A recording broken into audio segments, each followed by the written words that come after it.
Il premio Ustano è un momento, è un'occasione, una festa. È importante che si debbano despegare 14 anni, e in Alto Valpo, di un villaggio che si chiama giustamente Ostano, grande una montagna simbolico che è il Monviso, e un premio che è scritto in tal tempo, Ostana, premio Ostana Lingue Madri, è scritto in tal tempo perché insieme alla letteratura abbiamo anche la musica e il cinema. E il cinema è il mio mestiere, è ciò che sai fare dopo una trentina d'anni. E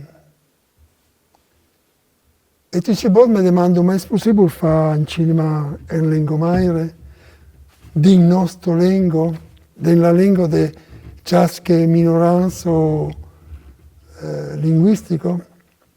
È possibile, ma è complicato. È complicato perché, prima cosa,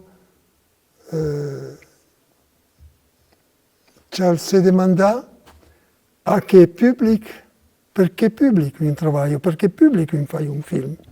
Facendo un film per il nostro pubblico, per il pubblico della nostra lingua, o facendo un film per tutti.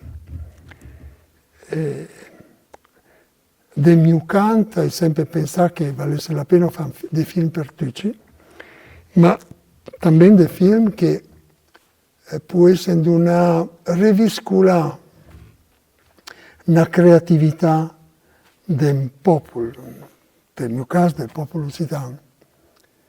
E allora è del cinema che tratta i problemi dell'uomo, tratta dell'uomo in generale, magari non te una prospettiva streccia, no? Magari te ne spazi picciotti, ma che lo spazio picciotti deve essere rappresentativo del mondo intero.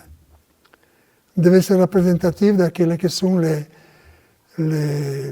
pulsioni, le tensioni, le contraddizioni dell'uomo, perché l'uomo è già preso l'uomo, sia che parla una lingua che in auto, sia che vive al mezzo di ghiaccio o di deserto, di montagne o dell'isola al mare. L'uomo è sempre l'uomo.